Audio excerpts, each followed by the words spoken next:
So I have a really exciting webcam match versus Phantom from the Elestrals Discord here. Shout out to Phantom for letting me record it. I greatly appreciate it. So let's just jump right into it. So actually I don't remember if I win the dice roll, but I do get to go first here. Now I'm just playing the Centaurbor deck, and I get to start with Sprouter. Great defense to start out with. Get to search out a Scythe, thinning my deck of one card. Feels good. Scythe definitely feels a lot better in a prototype deck format where there are a lot less answers to be punished for using the two spirits on Scythe.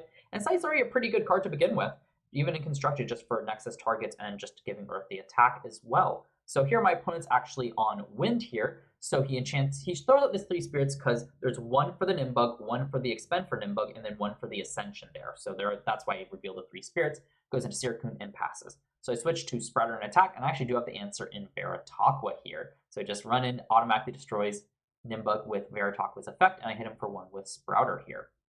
So back to my opponent's turn. We're going to see if he has a response to this. My Elestrals don't have great attacks, so my opponent can definitely summon something that is an answer. So we'll see what he's got here. And here, I don't remember how quickly he actually ends up playing it out here. This is already at least on 2x speed, if not 4. Yeah, he just plays the Necruff there. So just think about it, sets one, and Necruff hits over the Veritaqua. So wanting to get rid of the Veritaqua to maybe try to set up another Sirikun again, and I'm forced to expend one. So I just expend a Tarathas, because that's why I have the most abundance of. So I just Earthquake to get rid of the Necruff, as I just don't have a way to hit over in hand, or just don't want to use the spirits for like a Scythe yet when I can just Earthquake. So yeah, that's what it was. I just had to retire. I don't think I had the Elestrals in hand to do it. And I do have the Ambrosian here to just draw 2 cards, just see more cards, get more answers. Perfect time to do it as well. And here I just choose to get back the 3 Tarathas here, just based on how the changes I made to my deck. And with getting rid of the Necroth, the Earthquake, I can just swing both of them in after drawing the 2 and just have a really good setup to start answering stuff. So my opponent does not use the face down here and just chooses to take the 2. And it will be over to his turn as well. So we'll see what my opponent does here if he tries to set up again for that Nimbug, or Nimbug to Sirikun to try to get the Stratomoth, as Stratomoth can certainly blow you out of a game. It's just really strong with not many answers in the format. So he uses 2 Wind to enchant, or a Wind in his after. He changes that for Nog, so he can draw 2. Makes sense, wants to see more cards.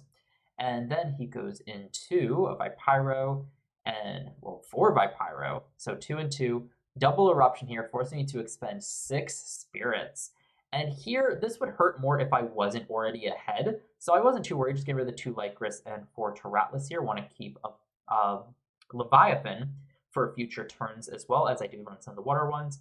And the Wind I thought would be less useful against his deck. So he does have the one set. He sets up a Nimbug and just shows the 3 to go into just Sirikun right away. And that way, he's got his face down, and it is passed over to my turn. And I'm a little scared. I don't think that card is a bluff here. I think that Phantom was just saving it to try to protect his Sirikun. Understandably so. Just take the 2 spirits and be able to save that to protect it. Makes a lot of sense here.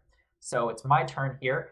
And funny enough, I actually top deck the perfect answer to this. So first I go Ambrosia, or actually I don't know if I top decked it. No, I didn't top deck it here. I used Ambrosia to just draw 2 cards, and this is where I find my answer, thankfully.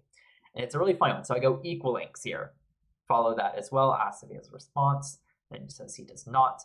And now I can just go. So the idea here is with Equalinx that I'll be able to pop that back row, because I do have, as you'll see, a Demeter and a Scythe in hand.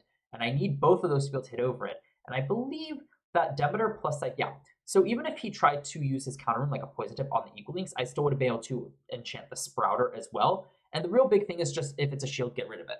So I enchant, and it is a shield, so I do Nexus from Equalinx onto Sprouter to be able to get rid of it. I now equipped Scythe to Equalinx and use a Spirit from Demeter to power it up to hit over the Sirikun. That way I can hit him for 3 with Sprouter and Drataya as well. And just refund the cost of Scythe as well, which is really great here. So really this play only costs me 1 Spirit, even though it does put more out on board. But it uses the Kinleo, doesn't have any Nexus target, so he just has to attack over the Sprouter. And I believe my opponent just folds here, as just Equalinx can easily attack over it. Yeah, he just gives up there. He's used a ton of spirits, and I was able to answer his Sirikun each time. And just Kinleo wasn't enough to try to get back in the game. So there, just kind of showing off why the double eruption really didn't matter there. I still had plenty of spirits, and with the Ambrosius helping me catch up, it was really nice as well. So we're moving on to game 2 here. I do not choose to side yet, so let me skip ahead. And I should have actually caught on. The Kinleo proves that he is not playing, he's playing a custom deck, not the starter deck. And I didn't realize that actually until later. I don't know why Ken Leo didn't give it away here. So I'm just thinking, oh, it's prototype deck versus prototype deck. But nope, this is in fact a custom deck from my opponent.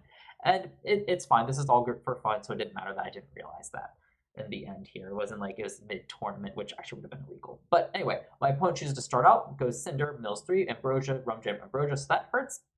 Those are great cards, but alas, I just have to roll with it. And Cinder isn't a huge threat on board, so I go Lycris into a Sorlet and can just easily attack over it. I set 1 as well, and just deal with the Sorlet right then and there. So over to my opponent's turn here. Sorlet is a very obnoxious card to deal with. He ends up going Eruption, again, just trying to burn me for some more. Honestly, the Eruption should have cued me in that it wasn't, so I don't know why I didn't. I'll tell you when I realize it. So 3 Spirits for a Hephaestus, and that's when I realize it's a custom deck, because Hephaestus is not in the Stratomoth deck.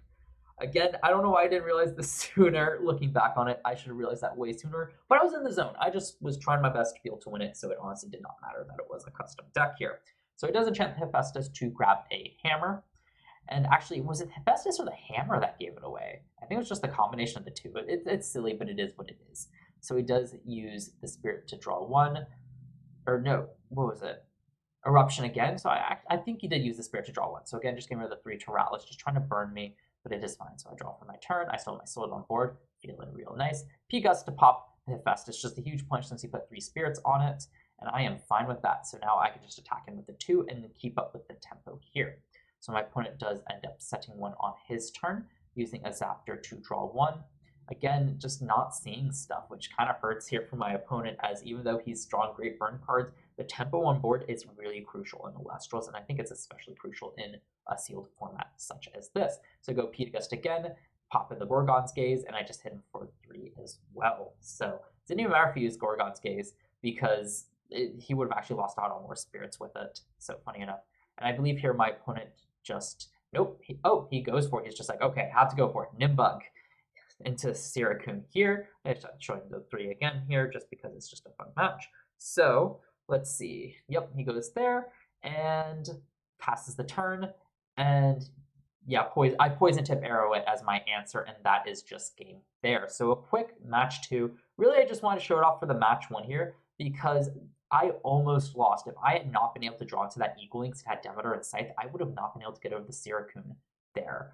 So that just, to me, was a crazy fun moment of just kind of like the stars aligned. I saw the out, and I just went for it, because that rune would have been super disruptive. I would have lost it otherwise. So that, I thought that was just a really fun matchup, really tense. They were really showing off the fun of that sealed format can be sometimes. So if you enjoyed this video, let me know down in the comments below. I also want to make a few other notes. For starters, the quality is going to be better in this gameplay. I had to really zoom in on my playmat. As you see, I had a really wide shot from my tournament etiquette and expectations video posted yesterday. And for this, I wanted to zoom in on my playmat, so it just ended up being real even between the 2 playmats. Thankfully, I realized I was being dumb, and I can just use OBS to deal to zoom in, but also maintain a good aspect ratio to make these mats more even and still get the better view. So I'll be doing that moving forward as well. Also, wanted to finally show this off. I think it was about time that I upgrade this a little more. I figured I should be really using a border on my webcam since OBS allows it, and there's a lot of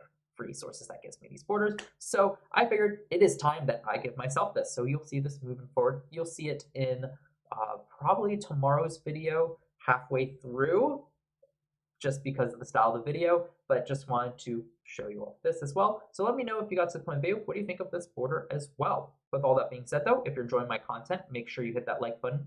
I've already asked you to comment down below, but also subscribe and turn on the notification bell so you can be notified when I upload all my sorts of Elestrals content, as well as other content that I am planning on doing. And also, webcam tournament this weekend. It will be, let me check that date again to make sure I get it right. November 12th. Signups are closed, but Dan should be streaming it as well, so you can definitely tune in if you aren't already playing to get hyped, watch all the stuff. I'll be competing as well, so I'm super excited as well. So look forward to that, and I plan on recording some of the matches and uploading the good ones. So also stay tuned for that.